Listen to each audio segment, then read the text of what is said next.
આપ સર્વોને હેતપૂર્વક જય શ્રી સ્વામિનારાયણ। આજની સત્સંગ કથા વાર્તા નિજ મંદિર સાવરકુંડલા। આજની સત્સંગ કથા વાર્તામાં આપને શ્રીમદ સત્સંગી જીવનની કથા સાંભળશું। અધ્યાય 12। સુવ્રત મુનિ કહે છે, હે રાજન, કૃષ્ણ શર્મા વિપ્રે વેદોક્ત વિધિથી પુત્રીના જાતકર્મ આદિક સંસ્કારો કર્યા અને પોતાની પુત્રીનું અતિ હર્ષપૂર્વક બાલા એવું નામકરણ કર્યું। ભક્તિ દેવીના પ્રાગટ્યથી આરંભીને કૃષ્ણ શર્મા વિપ્રના ભવનમાં ધનધાન્યાદિક સમૃદ્ધિ વિશેષ વૃદ્ધિ પામી ને ઘર રોગાદિક ઉપદ્રવોથી રહિત બન્યું। બાળા દેવી માતા પિતાને બાળ લીલાથી આનંદ ઉપજાવતા પ્રતિદિન શુક્લ પક્ષના ચંદ્રમાની કળાની જેમ વૃદ્ધિ પામવા લાગ્યા। તે બાળા દેવી રૂપ ગુણ અને સૌભાગ્ય ચિહ્ન ગણાતા લક્ષણોથી માતા દેવહૂતિની સમાન શોભતા હતા। તેમજ બાલ્યાવસ્થાથી જ સત્ય વચન બોલનારા અને શ્રીકૃષ્ણ પરમાત્માની નવધા ભક્તિ કરવાના સ્વભાવવાળા હતા। હે રાજન, સર્વકાળે અતિ હર્ષપૂર્વક શ્રી કૃષ્ણ પરમાત્માની ભક્તિ કરતા જોઈને સર્વે મનુષ્યો તેમને ભક્તિ એવા નામથી જ બોલાવવા લાગ્યા। પિતા કૃષ્ણ શર્માએ સદ્ગુણોના ભંડાર એવા પાંડે બાલ શર્માના પુત્ર દેવ શર્મા વિપ્રને યોગ્ય જાણીને ઈટારપુરથી પોતાને ઘેર બોલાવીને પોતાની પુત્રીનું વિધિપૂર્વક વાગ્દાન અર્થાત સગપણ કર્યું। તે સમયે પોતાના સંબંધી જનોની સાથે પિતા બાલ શર્મા પણ છપૈયાપુર પધાર્યા।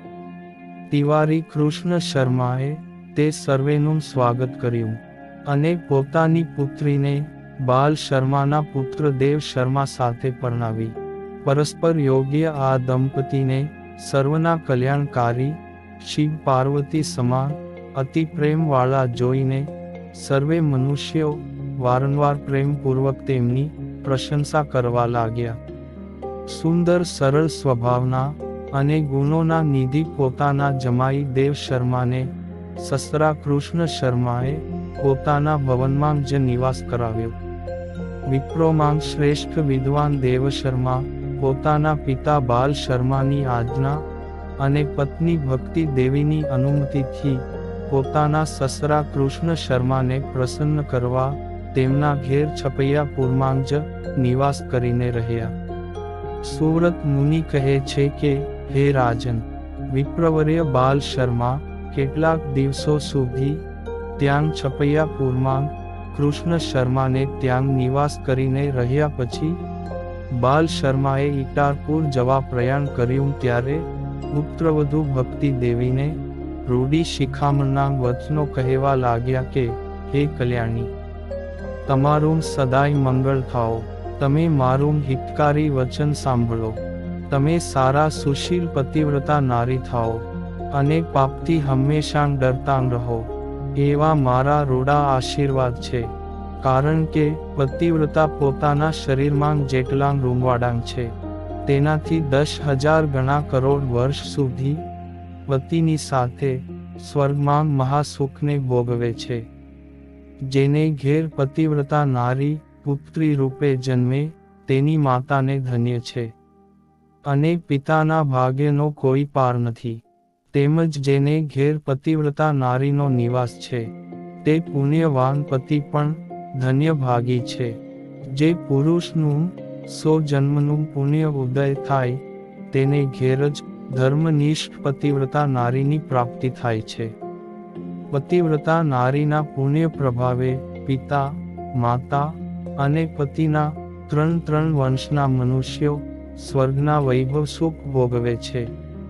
તેજસ્વી સૂર્ય પણ પોતે પવિત્ર થવા માટે પ્રખ્યને અપરાધ થઈ જાય એવા ભયથી પતિવ્રતા નારીનો સ્પર્શ કરે છે। તેમજ વાયુ અને ચંદ્રમા પણ પોતે પવિત્ર થવાના હેતુથી જ પતિવ્રતા નારીનો સ્પર્શ કરે છે, પણ બીજા ભાવથી સ્પર્શ કરતા નથી। પૃથ્વી પર જેટલા તીર્થો છે તે સર્વે પતિવ્રતા નારીના ચરણોમાં નિત્ય નિવાસ કરીને રહે છે. સર્વે દેવતાઓનું તેજ અને તપસ્વીઓનું તપ પણ પતિવ્રતા નારીના શરીરમાં નિવાસ કરીને રહે છે. પતિવ્રતા નારીની ચરણ રજથી પૃથ્વી પણ તત્કાળ પવિત્ર બને છે અને તેને નમસ્કાર કરનાર પાપી પુરુષો પણ તત્કાળ સર્વે પાપ થકી મુક્ત થાય છે. ભક્તિ માતાના સસરા બાલશર્મા કહે છે કે, હે દેવી, તમે વશિષ્ઠ મુનિના પત્ની અરુંધતી, બ્રહ્માજીના પત્ની સાવિત્રી, અત્રિ મુનિના પત્ની અનસુયા, ઋષિ કુમારિકા શાંડિલી, ગૌતમ ઋષિના પત્ની અહલ્યા, શિવજીના પત્ની પાર્વતી, પાંડવ પત્ની દ્રૌપદી, સ્વયંભૂ મનુના પત્ની શતરૂપા, હિમાલયના પત્ની મેના, ઉત્તાનપાદના પત્ની સુનીતિ, સૂર્યદેવના પત્ની સંજના, અગ્નિદેવના પત્ની સ્વાહા અને અગસ્ત્ય મુનિના પત્ની લોપામુદ્રા વગેરે પતિવ્રતા સ્ત્રીઓ સમાન શ્રેષ્ઠ પતિવ્રતા થાઓ. સુવ્રત મુનિ કહે છે, હે રાજન, બાલ શર્માએ ભક્તિ દેવીને પતિવ્રતાના સમગ્ર ધર્મોની શિખામણ આપી અને તેમનો ધર્મ દેવને વિશે અસાધારણ પ્રેમ જોઈ પ્રેમવતી એવા નામથી પ્રસિદ્ધ થશો. એમ કહ્યું. ધર્મશાસ્ત્રના પ્રવક્તાઓમાં શ્રેષ્ઠ બાલશર્મા સકલ સદ્ગુણોના ભંડાર અને બાલ્યાવસ્થાથી જ પોતા થકી શિક્ષણ પામેલા તેમજ પોતાના વંશના સૂર્ય સમાન તેજસ્વી પુત્ર દેવશર્મા પ્રત્યે કહેવા લાગ્યા કે, હે પુત્ર, તમે સુજ્ઞ અર્થાત વિચક્ષણ છો, વેદ શાસ્ત્રમાં પારંગત છો, છતાં વૃદ્ધ પિતાના નાતે તમને શિક્ષાના વચનો કહું છું. તમારું સર્વ પ્રકારે કલ્યાણ થાઓ.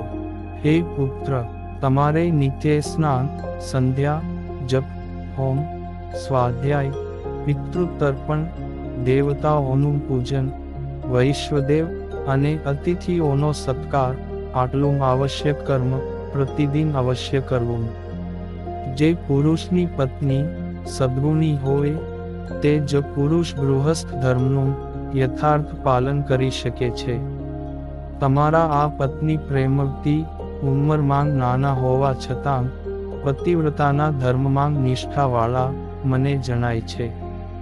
તેથી ગૃહસ્થ ધર્મોનું સારી રીતે પાલન કરવા ઈચ્છતા તમારે આ તમારા પત્નીનું નિરંતર પ્રિય થાય તેમજ કરવું.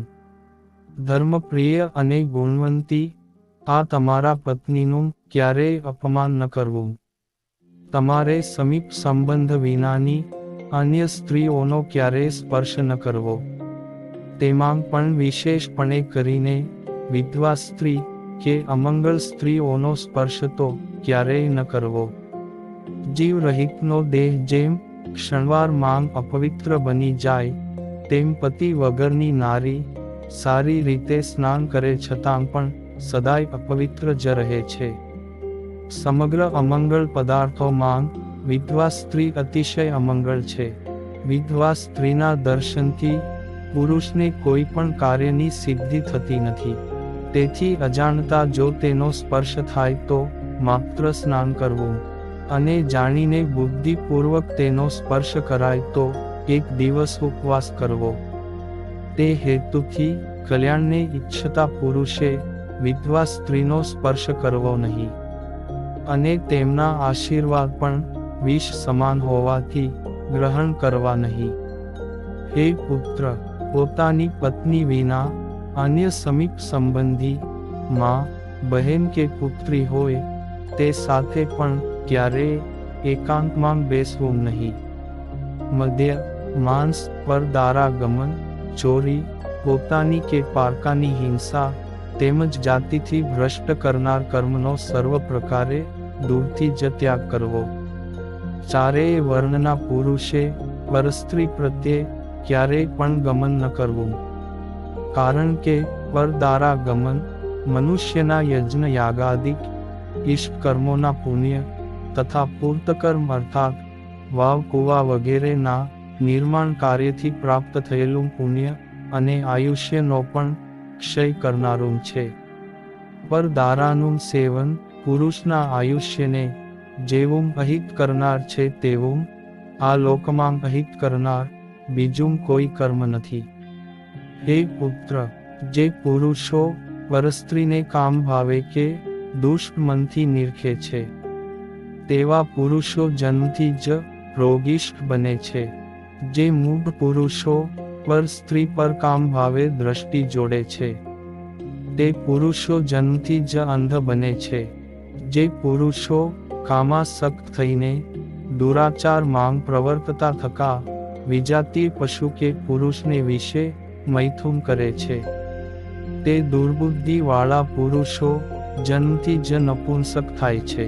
મનુષ્યને સ્ત્રીને વિશે આસક્ત પુરુષનો સહવાસ થાય તો પર દારા સંગને વિશે પ્રવૃત્તિ થઈ જાય છે. તેથી શિષ્ણ અને ઉદર તૃપ્તિ પરાયણ સ્ત્રી લંપટ પુરુષોનો પ્રસંગ ક્યારેય પણ ન કરવો. હે પુત્ર, સદાય ભગવદ સ્વરૂપને વિશે આસક્ત મનવાળા પુરુષનો જ સમાગમ કરવો તથા બુદ્ધિમાન પુરુષે ધર્મ અને અધર્મના સ્વરૂપનો નિર્ણય કરીને હંમેશા ધર્મનું જ સેવન કરવું.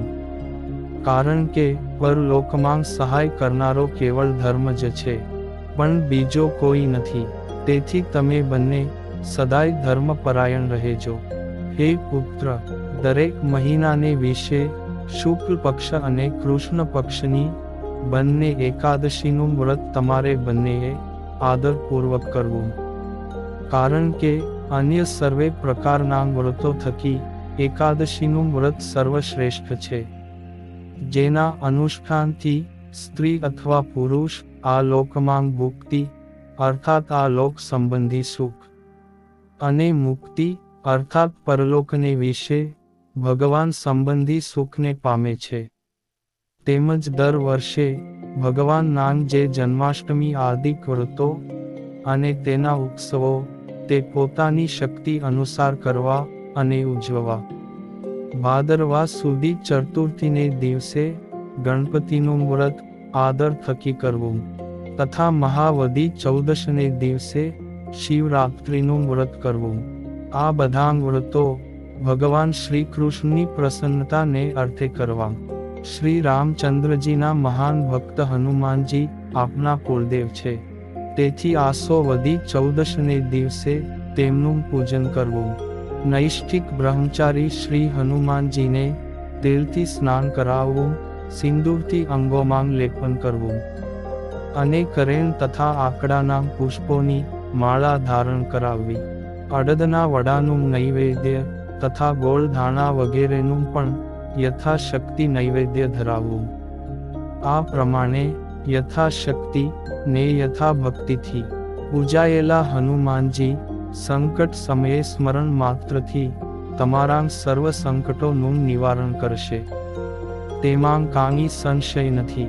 પિતા બાલશર્મા થકી આ પ્રમાણે સારી રીતે સુંદર શિક્ષાને પામેલા તે દંપતીએ તે પ્રમાણે વર્તવાનો દ્રઢ સંકલ્પ કરીને પિતાના ચરણોમાં વંદન કરવા લાગ્યા. દેવ શર્મા અને ભક્તિ દેવીની ધર્મમાં નિષ્ઠા અને આદર ભાવ જોઈને વિશુદ્ધ ધર્મનો શુભ ઉપદેશ આપનાર પિતા બાલ શર્મા અત્યંત પ્રસન્ન થયા અને પોતાને પ્રણામ કરતા પુત્ર અને પુત્રવધૂને રૂડા આશીર્વાદ આપવા લાગ્યા. હે રાજન, વિચક્ષણ અને સર્વ સદ્ગુણોથી સંપન્ન પુત્ર રત્નની પ્રાપ્તિથી પૂર્ણ મનોરથવાળા બાલશર્મા સંબંધીઓની આજ્ઞા મેળવીને પોતાની સાથે આવેલા જાનૈયાઓની સાથે ઇટારપુર પુનઃ પધાર્યા. સમય જતાં પંચ ભૌતિક દેહનો ત્યાગ કરીને પુત્ર ધર્મદેવના અનુગ્રહથી ભગવાન શ્રી વિષ્ણુના પરમ પદને પામ્યા. ઇતિ શ્રીમદ સત્સંગી જીવને નારાયણ ચરિત્રે ધર્મશાસ્ત્રે પ્રથમ પ્રકરણે ભક્તિ ધર્મને બાલ શર્માએ આપેલા ઉપદેશ વર્ણન નિરૂપણ નામે 12મો અધ્યાય સંપૂર્ણ. અને હવે પછીની કથા વાર્તા આપને આગળના ભાગમાં સાંભળશું. અત્યારે આપ સર્વોને ભાવથી જય શ્રી સ્વામિનારાયણ.